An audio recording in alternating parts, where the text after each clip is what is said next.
Alright, so let's talk a little bit about round pen logic. See, I mean, people use the round pen a lot, and it's something that I never use. Because I've learned how to do this without running the horse round and round in circles like that. I mean, people are doing that to get curvature towards you. You want the horse curved toward you, a nice curvature, and that's why they run them around and around and around and around. But a lot of people do it and not understand this at all. Then you can do it without a round pen. You can do it without running around. If I can get the horse to stay here like this, and I teach him, if I touch him here, this is what I want. Bring your mind over here, and I'll leave you alone. So every time he tips his mind away, I'm going to touch him there. If I touch him down through here and he has a lot of tension in his body, I'll start poking. And I'll poke, poke, poke, poke, poke. I'm going to give him the option to make a decision. Yes, they'll leave you at times, but having this, he knows that leaving me is not a good thing. So he'll stay here, and then when he gets tense, he may leave a little bit, 10, 15 feet or something. Then he's going to turn around because he realizes that leaving me is not a good thing. And this horse has always been more skeptical on this side. So when you're on his right side, he'd stand here all right, but his mind is always tipped over there. So if I walked in towards him, say I rotated my belly button towards him, he would tip his mind farther over there. And if I reached for his head, he'd tip it, up and away. So what I would do is touch him here. See? And I teach him to lower his head, right? I've done some work on him already today because I'm working on getting him over this. He's not here for training, he's just here for hoof care. But I just can't stand to be around a horse like that. I want to be important enough to the horse that when I'm standing here, I want your mind and body with me, which gives you curvature like this. If his nose is on this side of the center line, his mind is here with me. If it's not, so say he's concerned about something, say something goes on, another horse goes running by or something goes on, all I'll do is touch here. Bring your mind back over here and I'll leave you alone. If he got tenser, I would start poking. So with him, like I said, he's probably going to do everything. Everything's been fine because I've done some work on him this morning. But if I came in and I went like this and I reached up like that, he would pull his head up and away. So I'll just lay my fingers just over his neck, right? Power of suggestion, step over here. I want to feel it. Does the head actually come over this way without any pressure? So here I can touch here and say, hey, bring your mind over here, buddy. If it got tenser, I could feel the tension. If I was here, if I feel these muscles getting tense, I would start poking him, or he'd leave. So if I go here, power of suggestion, tip my body and my weight over here. Yes, his mind came over here a little bit, but I could feel how much pressure is against my fingers. If it was totally perfect, there would be no tension on my fingers whatsoever. My fingers would be just resting on his hair. But I can tell you right now that they're not. I actually have a little bit of pressure on them. So, but this is curvature. And you can get it without running a horse round and round and round. So if I went there softly and offered a suggestion there, if he tipped his mind away, I'd touch him here.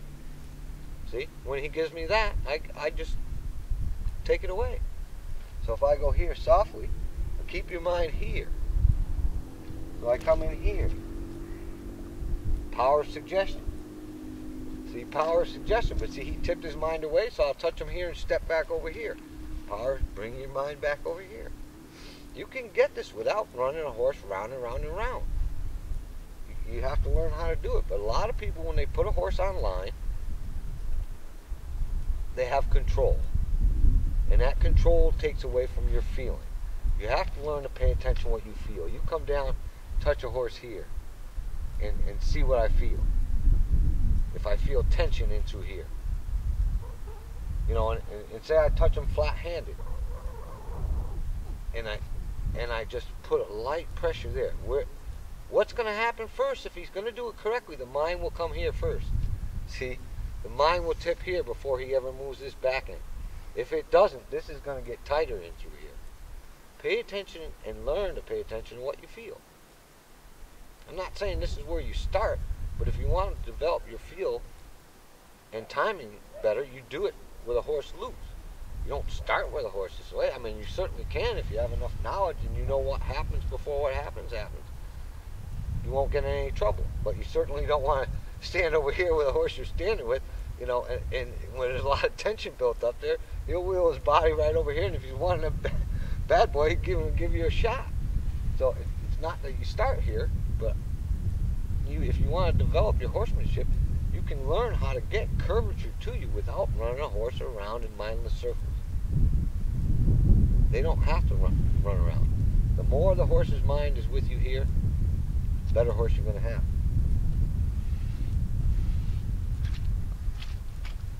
So even the fact there that he tips his nose over there, I'm going to step over here and say, don't do that. So if I step over here, that's what I want. Don't tip your nose away. See, I don't want to keep going in there. Yes, he didn't go anywhere, but if I come in here and I step like this and he tips his mind away from me, he's already told me he doesn't like what I'm doing, and his mind is going away from me.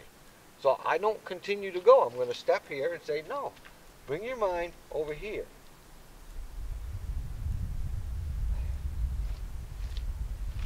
So anytime that I approach, that's what I want. I want softness. And if I feel his tip his mind, I'm going to say, I wouldn't do that if I were you. See, his nose went over there? Bring your nose over here.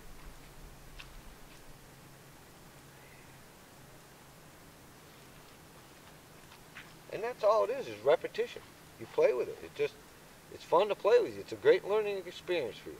You learn about weight shift, you learn about tension, and you learn about cooperation, because when the horse is cooperative, if I come in and touch his neck and I just step this way like this, the whole head should come over here without me. I got fingertip pressure on him. So it's not a perfect situation here. I can ask again, and that's better. Now if he'll keep his head here and I can just rub without him pulling his head away, then I've had success. If you still feel tension against your hand, you haven't quite had success.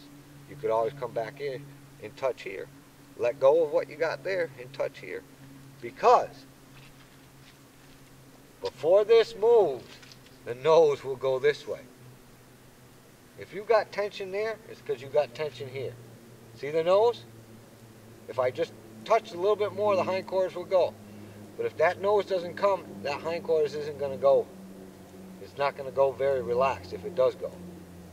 When it's soft and comfortable, if I give fingertips here and step, see there's tension there, and it should have been a lot lighter than that, but you play with it and realize it when you have cooperation, softness, and this is what gets a horse trusting and relying on you for their comfort and their safety.